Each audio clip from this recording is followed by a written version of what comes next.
Hello and welcome, this is Mouse Gunner, and I'll be reviving my first impression series into a new series I'm going to be calling my Mousepressions. The idea behind this series is from time to time I get keys from developers sent to me, and what I'll do is if I feel like the game has promise, I'll do a stream of it for a couple hours, see what I think of it, and if I feel the game has a merit, I'll showcase it in this series. So that's what we're going to be doing.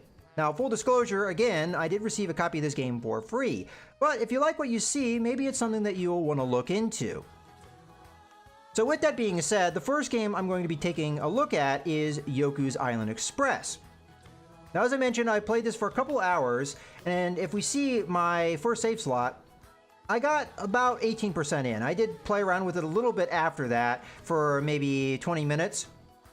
So, all being said, for about an hour, 10 minutes, an hour, 20 minutes, I got about 19% into the game. Now, this is a side-scrolling adventure game with Metroidvania and pinball mechanics, but that Metroidvania part means that there's a lot of exploration and backtracking, so how much time you put into this game is dependent entirely on how much you want to fully complete the game. If you just want to go through and do the main quest line, it might not take as long as if you're going to fully explore the game and do absolutely everything there is to do. But with that being said, I'm going to go ahead and start a new game. So you guys can see the intro and also see kind of the basics of what this game is about.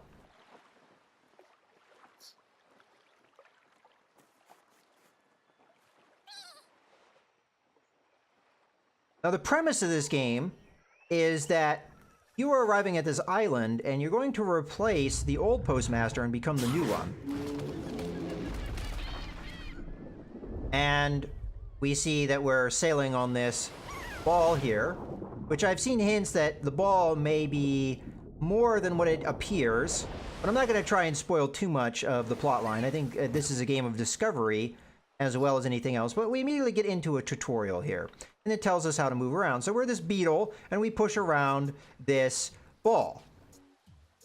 And here we have the postmaster, who we'll talk to. I'm going to skip through a lot of the dialogue here, mostly for expediency, but more or less, this is the old postmaster. He's going to be leaving, and he's going to give us his old postal badge, and we are going to be the new postmaster. Let's go ahead and collect that. And now we're being shown the map, and this map reminds me a lot of Ori and the Blind Forest, kind of the way that it works, and we can also get a zoom out and see the map in its entirety. So you can see it's a decent sized map, but currently we have an objective on the map, and that is being highlighted here. And if we zoom back out, we can move around freely and look around. Now obviously it's all obscured and clouded at the moment, and we see where we are in relation to everything.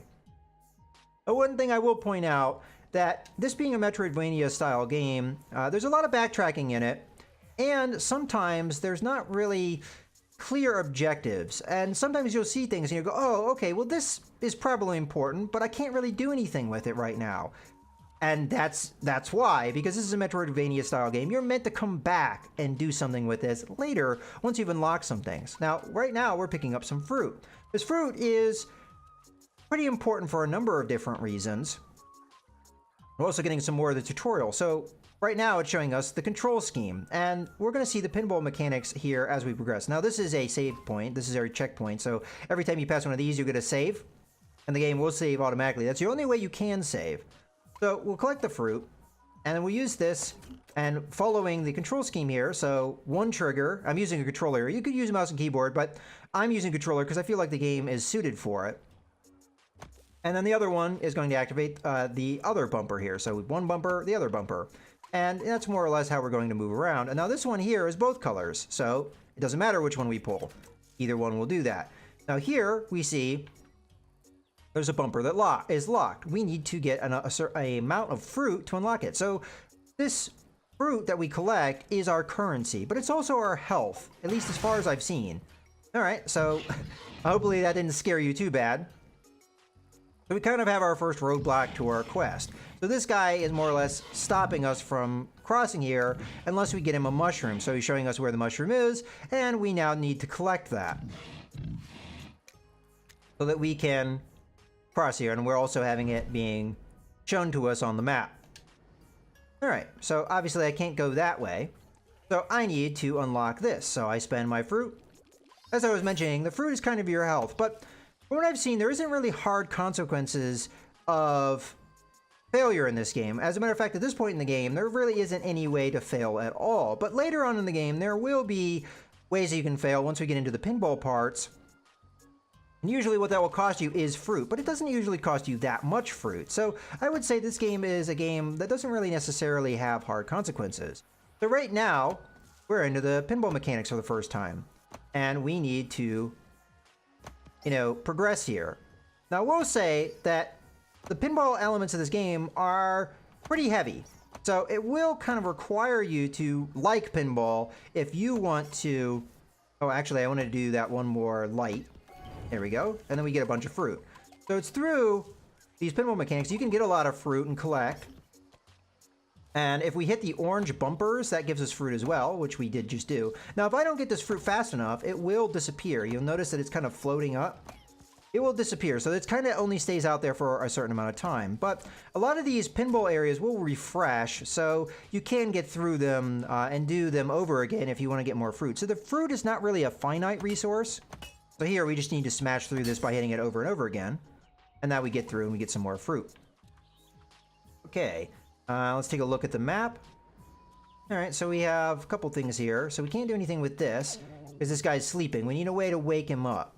We can, if we have 30 fruit, go up here. I'm going to do that because it's a chest, and chests can be pretty important at times. So let's go ahead and pop up there. We'll open the chest. Oh, and there we go. We get this new item. Okay, so we got a noisemaker. So this will get someone's attention. I wonder what we're supposed to use that for. Anyway, we can also use it here to break objects. So this one tool that we get immediately has multiple uses. Oh, look at that. We can break open these little crocs. And then we can use this to wake this person up so we can talk to him. So this person tells us that there are different types of mushrooms. There's also poison mushrooms as well. So there comes a point where you're going to have a choice. Do you want to feed him the normal mushroom, the good mushroom, or the poison one? So you kind of have a choice there that you can make, and I'll leave it up to you what you want to do. In this case, we'll continue to explore here. And we'll do that. And here we have a telescope. And this telescope is going to show us the map so that we can see, oh, okay, we want to go up to there. How do we get there? And we can kind of track along this course and figure out which way we need to go. Okay, oh. Almost didn't do this. Go, boop. That happens. And pick these up. Oop, you have that. And then we do this. And we can get through here. Okay, and there's also an area here. I'm not sure if I want to do this yet or not. Let's go ahead and explore it. Let's see what happens. So we need to break these. So this is where the precision comes in. Oftentimes, you're going to have to hit just the right spot on the paddle to be able to get where you want to go. And it can be kind of tricky. It takes a little bit of trial and error. And I would say it takes a little bit of experience with pinball to kind of know how, where on a paddle you would need to hit to get, your certain accuracy. Now, as you can see here, the fruit is floating up. So if I don't get it fast enough, it will disappear. All right, let's just go ahead and drop down here so you can see. At this moment, we really don't have hard consequences for failure. As you can see there, I fell down, nothing happened. That's because this is in the early stage of the game. Now here, I need to hit that shot pretty precisely. I need to hit just at the end of that paddle. And this can be where a little bit of frustration may set in because you're like, I'm hitting it too early. I'm not getting where I want it to go. Or I'm hitting it too late. Now we get it. So that's kind of the aspect of the game that I would say maybe a turnoff for you. If you're not big into pinball mechanics, this can be kind of frustrating for you. So let's see, can we figure out how we need to progress here? So I could either go up or down. I honestly don't remember the right way to go to get here, but I see there's a couple areas we need to possibly unlock. And I have enough fruit to do both. Now there will be areas that require more fruit to unlock, but let's go ahead and do that one now. And that will allow me to go up here. Let's see what's up here. We pop up in there, we go on a little bit of a ride, and now we're over here. This looks like it's gotten me in the right location, so we'll go ahead. So we hit A there to progress in, and now we're back into a pinball area. Yet again, we don't really have a consequence for failure. I'm not sure if I'll get far enough into the game to showcase what happens when you have that failure, but as I mentioned earlier, I believe, the fruit is more or less your health. So if you fail, what's going to happen is you're going to lose a little bit of fruit. There we go. Didn't quite have the accuracy I needed. All right, and go around. That's kind of fun to do. All right. We also have areas like that we can shoot into. And see, by doing that multiple times, I was able to get all these fruit. Oops. Well, I didn't need to go all that far down.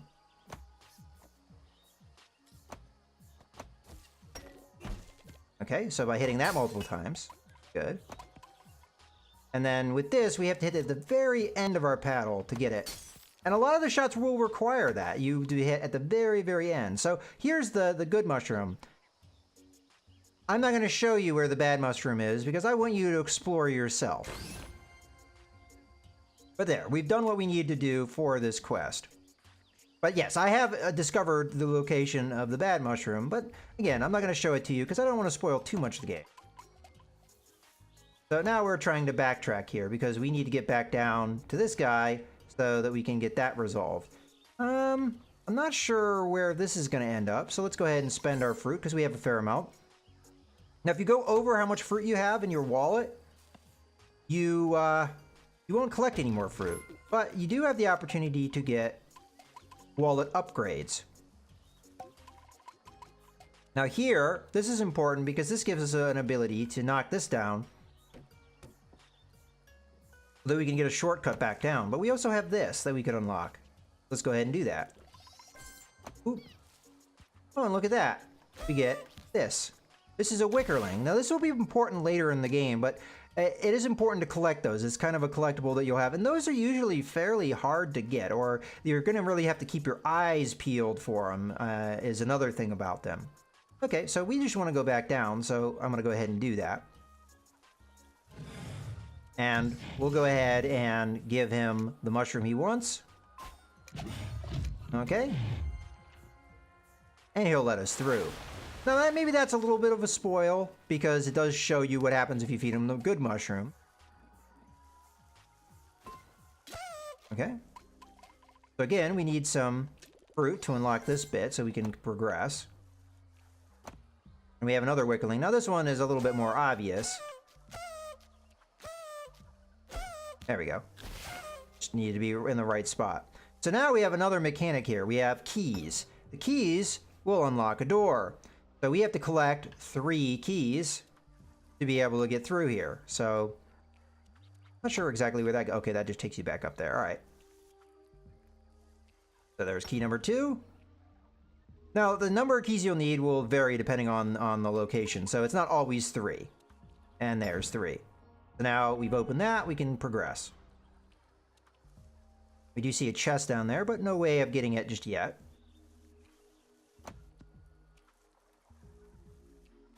That to pop up here, use that to go over here, and now we'll be able to just move on over.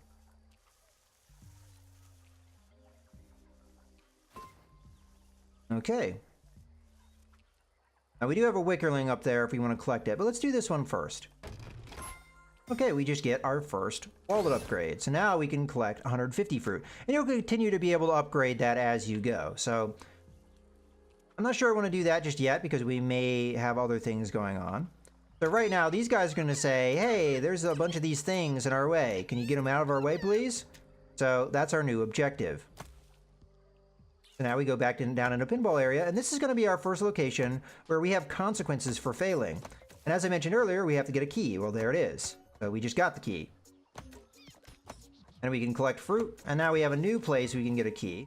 I'm going to try and do that. Oh no, I failed. What happened? I just lost some fruit. So that's pretty much it as far as I've seen for failure. Now, I've seen some hints of maybe there's some more consequences for failure than just losing fruit.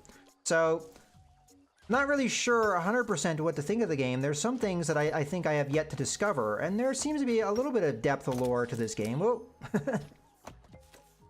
Doing a good job of failing for you guys. Okay. So one more key bit. Well, that one's going to be a little bit trickier of a shot. Didn't hit it quite right. So not quite so early. Not quite so late. And again, this is where the precision really comes in. So that was a little early. Way too early. Way too early. There we go. And then we should fly through, and we're done. We hit this. And there they all go.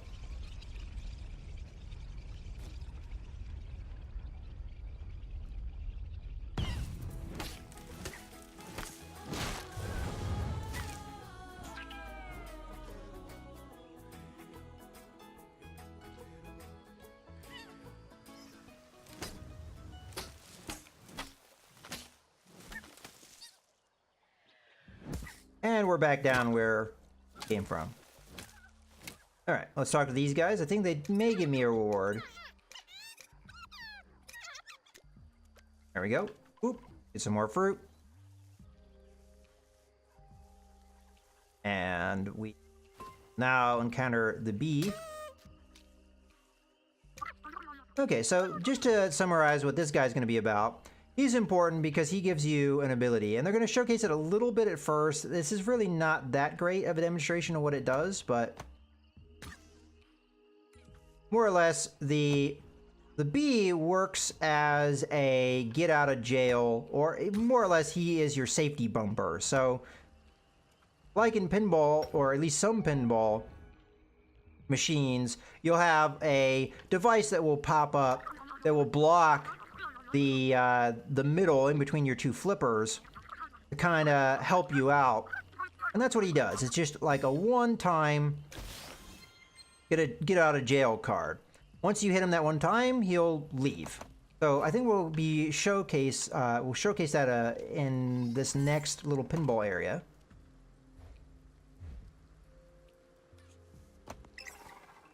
I think if I hit this enough times, he appears.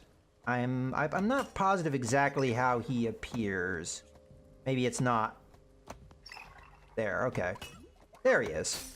Okay, so we've just gotten him. So there he is. So what happens if I mess up? Well, there you go. So that pretty much is what the bee does. So you have this, you know, progressing system of unlocking more and more abilities that will help you out. That shot's really tricky. You have to hit it at the very, very tip of the flipper here, and I'm either too late or too early there. But yeah, as I said, a lot of precision required in this game, and because of that, it may cause a little frustration. And we get that one, not too bad. Again, too late there. I mean, at least I'm not falling into the thorns. And that was too early. So, yeah. And it's just one of those things where it's like, oh, come on, I know what I need to do. I'm just not hitting it at the right timing. So, that would be, like, I would say my main complaint of the game is it requires these very, very precise shots a lot. But, you know, that is pinball in a nutshell. And pinball, you are required to make precision shots. That isn't too far outside what you would expect of a pinball machine. All right, let's see if we can slow this down. Use a little bit of... again, too early.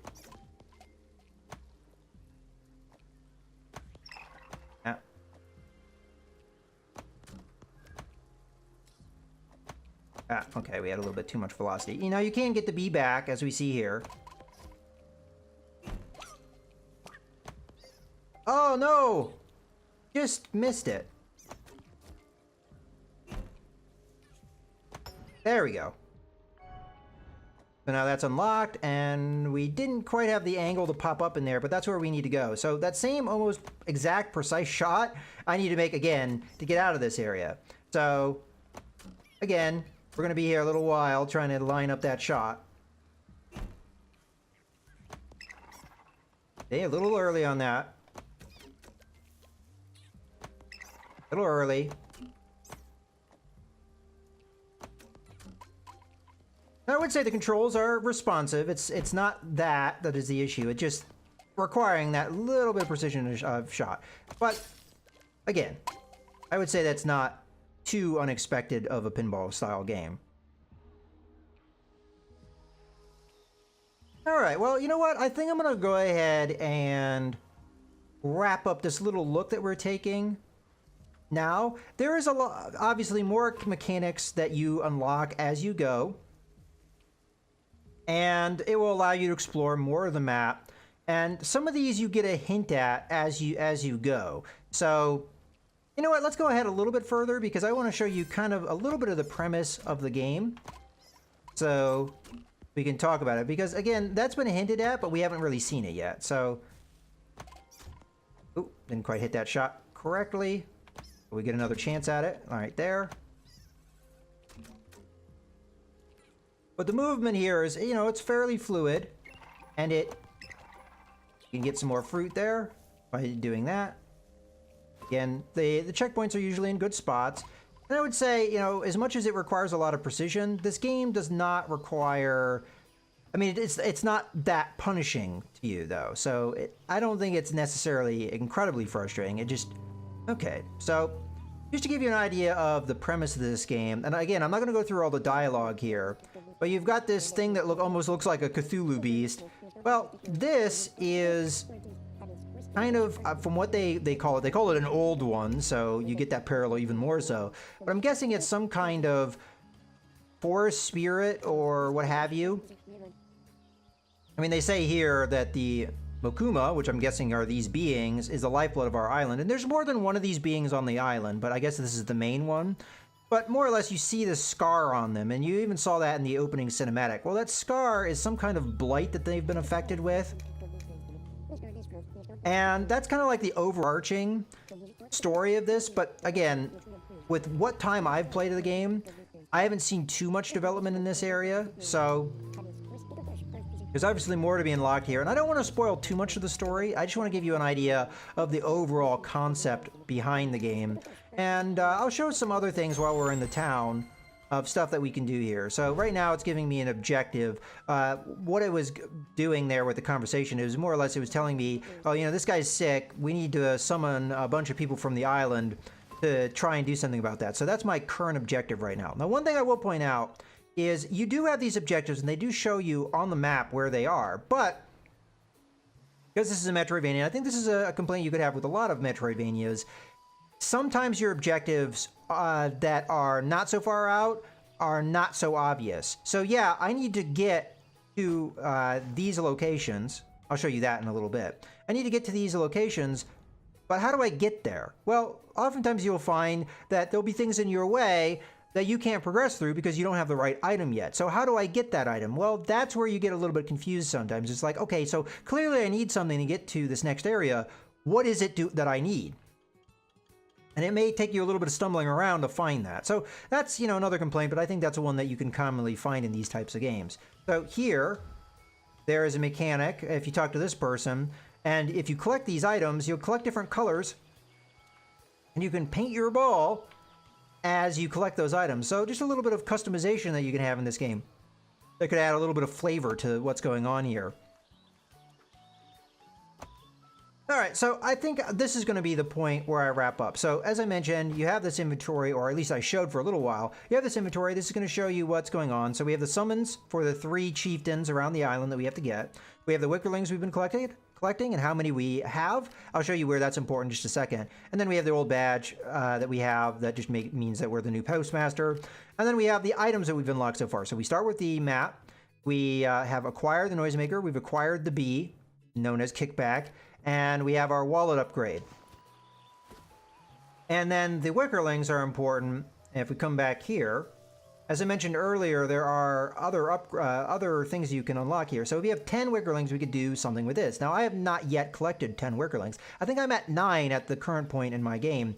And you will see them around. Now, another thing I want to show, just really quick, is that there are other Actually, I'm not sure if they've showed up on the map yet. But there are other points where you... Oh, there you go. These areas that are denoted by the gem, that's another area where you have a bumper that can be unlocked, but the unlock is a little bit more expensive. So this is 30. Those unlocks are 100. So you encounter those from time to time.